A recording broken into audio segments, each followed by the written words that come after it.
ሰላም ጤና ይስጥልኝ እንደምን ቆያችሁ ውድ ቤተሰቦቼ። ዛሬ በሚገርም መረጃ ነው የመጣሁት። በጭራሽ ይሄንን ቪዲዮ ለማሳለፍ እንዳትሞክሩ፣ እንዳታስቡት።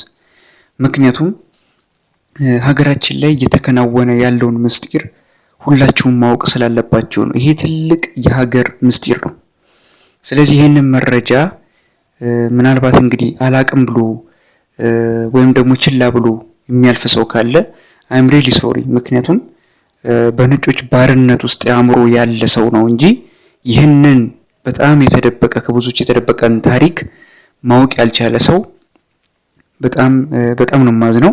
እንደምታዩት በኑሮ ውድነትም ቢሆን አንዳንድ ጦርነቶችም ቢሆኑ በእነሱ እንደነዚህ አይነት ያሉ ታሪኮች እንዲደበቁ እየተደረጉ ይገኛል።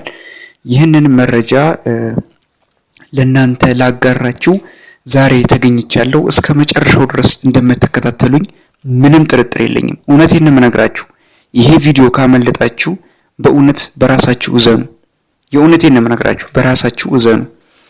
ስለዚህ ቀጥታ ወደ ገደለው ልግባ፣ ብዙ አላረዝምባችሁ።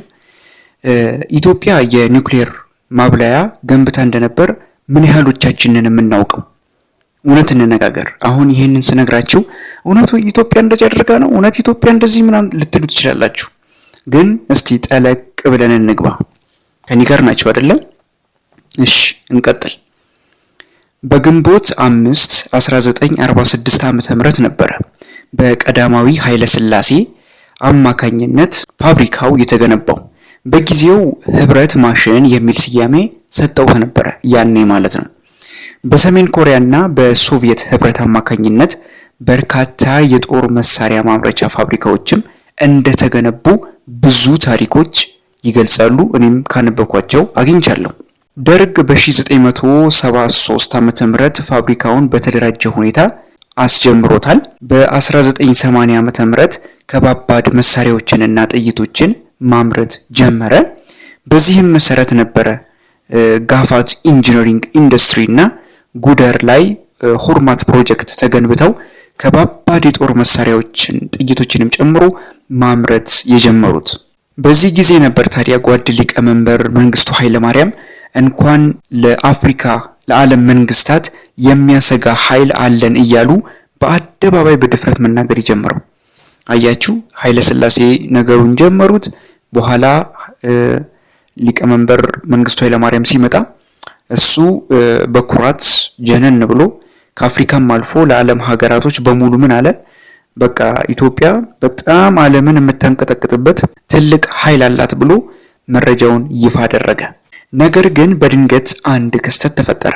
በ1981 ዓመተ ምህረት የአሜሪካን የኮንግረስ አባላት ኢትዮጵያውያንን ይዛ ወደ ጋምቤላ ስትበር የነበረች አነስተኛ አውሮፕላን የት እንደገባች ሳይታወቅ ድራሿ ጠፋ። የአሜሪካ የስለላ ድርጅት CIA የኢትዮጵያ አየር መንገድን መውጫና መግቢያ አሳጣው። ምክንያቱም ጥቁሩ አሜሪካዊና የኮንግረስ አባል ሚክሊላንድ በዛች አውሮፕላን ውስጥ ነበሩና። አመጣጡም በወቅቱ ከሱዳን ረሃብና ጦርነት ሸሽተው በኢትዮጵያ ድንበር ላይ የሰፈሩ ሱዳናውያንን ለመጎብኘትና እርዳታ ለማመቻቸት ነበር። ነገር ግን ከአዲስ አበባ ተነስታ ወደ ፋዱን የስደተኞች ካምፕ በጉዞ ላይ የነበረችው አውሮፕላን 7 ኢትዮጵያውያንንና 9 አሜሪካውያንን ይዛ ስትጓዝ ነበር የት እንደገባች ያልታወቀው። የአሜሪካ ሄሊኮፕተሮችም ከአዲስ አበባ እየተነሱ ወደ ጋምቤላና ወደ መላው የሀገሪቱ ክፍል በመብረር ማሰስን ተያያዙት። ከብዙ ፍለጋ በኋላም ያቺ አውሮፕላን ጋምቤላ አካባቢ ከአንድ ተራራ ጋር ተላትማና ተከስክሳ ተገኘች። ከአደጋው ማንም የተረፈ ሳይኖር የሁሉም ህይወት አለፈ። ይህን ጊዜ ነው እንግዲህ አሳ ጎርጓሪ ዘንዶ ያወጣል የተባለው ታሪክ የተፈጠረው። የአሜሪካ የስለላ ድርጅት CIA ሚክሊላንድን እንፈልጋለን ብለው በመጡበት ሰዓት ነበር የኢትዮጵያን የኒውክሌር ማብላያ ፋብሪካን ያገኙት። ወዲያውኑም ነበረ ለሚመለከተው ያሳወቁት። የአሜሪካንና የአውሮፓ ሀገራትም ወዲያውኑ ወያኔ ወይም በአሁኑ TPLF እየተባለ የሚጠራው መደገፍና ደርግን መጣል እንዳለባቸው የወሰኑት። ከዛም የደርግ ጀነራሎችን ከፍተኛ የሆነ ገንዘብ በመስጠት ሚሊታሪውን ማሽመድመድ የተጀመረውና ከ2 ዓመት በኋላ የደርግ ስልጣን ወድቆ የወያኔ ሰራዊት አዲስ አበባን ሊቆጣጠር ችሏል። የኢህአዴግ መንግስትም ከእነ አሜሪካ ጋር በተነጋገረው መሰረት ኢንዱስትሪውን ዘግቶ ቆይቶ በ2000 ዓመተ ምህረት እንቅስቃሴ ተደርጎ በ2006 ዓመተ ምህረት ሜቴክ ወይም ደግሞ ሀሚቾ ኢንዱስትሪያል ኢንጂነሪንግ በመባል ቢከፈትም ስም ብቻ ሆኖ ሊቀር ችሏል። የብልጽግና መንግስትንም ያንኑ ፋብሪካ ስሙን ብቻ በመቀየር ሀሚቾ ኢሚዩኔሽን ኢንጂነሪንግ ኢንዱስትሪ በማለት አዲስ ፋብሪካ ገንብቻለሁ በማለት ሰሞኑን ማስመረቁ የሚታወቅ ነው። ነገር ግን አዲስ ፋብሪካ ሳይሆን ከዛሬ 71 ዓመት በፊት የተገነባ ፋብሪካ ሲሆን አሁን ከጥይት ምርት ውጪ እንዳያመርት በአሜሪካ መንግስት በከፍተኛ ጥበቃ የሚደረግለት ቦታና ፋብሪካ ነው። ስለዚህ ታሪክን ማወቅ ይጠቅማል የምላችሁ ለዚህ ነው።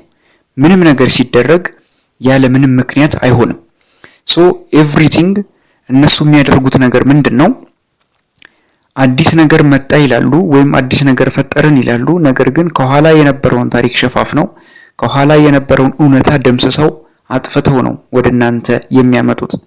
እናንተ አዲስ ነገር መስሏችሁ በቃ ይሄ ሰው ከመጣ በኋላ እንደዚህ ሆነ ልትሉ ትችላላችሁ። ነገር ግን ከጀርባ ያለው ታሪክ እውነታው ይሄ ነው። ስለዚህ ሁላችሁም በተቻላችሁ መጠን ታሪክን ብታውቁ እደግፋችኋለሁ። እኔ እንደ ፐርሰናል በኢኮኖሚው ዘርፍ ላይ ሞር ወደዛ ነው የማተኩረው። ቢሆንም ግን ኢኮኖሚ ዊዛውት ሂስትሪ ምንም ባዶ ነው። ሂስትሪውን የማያውቅ ሰው ኢኮኖሚን አውቃለሁ ቢል ምንም ለውጥ ሊያመጣ አይችልም። ምክንያቱም የኢትዮጵያን የተወሰነ እንኳን ታሪክ የማያውቅ ሰው ቁጥር ብቻ ሸምድዶ ወጥቶ የኢትዮጵያን ኢኮኖሚ አውቃለሁ ቢል ዛሬ ላይ እንደምትመለከቱት ምንም በቃ ልክ እንደ ነጭ ወረቀት እንደሆኑ ሰዎች አንዴ ከፈለጉ ጨመረ ይላሉ፣ አንዴ ከፈለጉ ቀነሰ ይላሉ። ሁሉንም ነገር ዝብርቅርቅ እንደሚያደርጉት ኢኮኖሚስቶች ወይም የኢኮኖሚ ባለሙያዎች ነው የምንሆነው። ስለዚህ የምመክራችሁ ምንድነው? በተቻለ መጠን ታሪክን ማወቅ። አሁን ላይ በቅርቡ ተከፈተ የተባለው ፋብሪካም የዛሬ 71 ዓመት በፊት የነበረ ፋብሪካ ነው።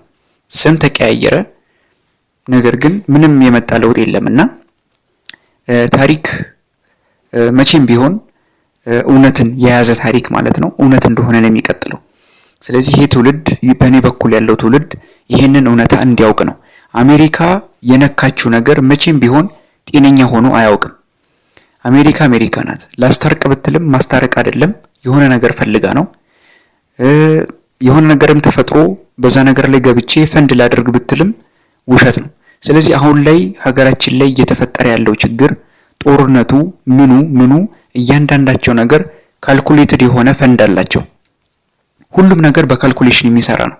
ስለዚህ እርስ በርስ እየተባላን እንድናልቅ ነው የሚፈልገው እንጂ እገሊት የተባለች ሀገር ኢትዮጵያን መጣ ወረረች እንዲባል አይፈልግም። እከሌ የተባለ የኢትዮጵያ ቡድን እነገሌ የተባሉትን የኢትዮጵያ ቡድኖች ወረረ፣ ጨፈጨፈ፣ ገደለ፣ ቀጠቀጠ እንዲባል ነው የሚፈልገው። ስለዚህ መንቃት የምትችሉ ካላችሁ ይሄ ቪዲዮ በቂያችሁ ነው። ወንድማችሁን፣ እህቶቻችሁን፣ እናትና አባቶቻችሁን አትግደሉ። እቺ መሬት ብዙ ነገር አድርጋ አሳድጋችኋለች። ብዙ የተፈጥሮ ግብአቶችን አካታችሁ እናትና አባቶቻችሁ መርቀው አሳድገዋችሁ ከተፈጥሮ በረከት ተቋድሳችሁን ያደጋችሁት። ያሳደገቻችሁን መሬት ዛሬ ብትረግጡ ምንድነው የምትጠቀሙት? ወንድምና እህቶቻችሁን ብትገሉ ብትጨፈጭፉ ምንድነው የምትጠቀሙት? እያንዳንዷ ነገር ፈንድ አላት። ይሄ ጦርነት እንዲመጣ የተደረገው ለምንድነው? ኢኮኖሚያዊ ጥያቄዎችን እንዳታነሱ፣ ለመብቶቻችሁ እንዳትሟገቱ። ኑሮ ተወዶብናል፣ ምን አይነት ለውጥ መንግስት አመጣ ብላችሁ እሱ ላይ እንዳታፈጡበት ሲል በጎን ምን ያደርጋል? ጦርነት ያስነሳል። ጦርነት ሲነሳ እናንተ ጦርነቱን ለመቋቋም አንዴ ወደዚህ አንዴ ወደዛ ስትሉ ሁሉም ነገር ይረሳል። መሰረታዊ የሆኑ ነገሮች በሙሉ ይረሳሉ። ለብልህ ሰው አንድ ነገር በቂው ነው፣ አንድ ምክር በቂው ነውና በተደጋጋሚ መናገርም አያስፈልግም።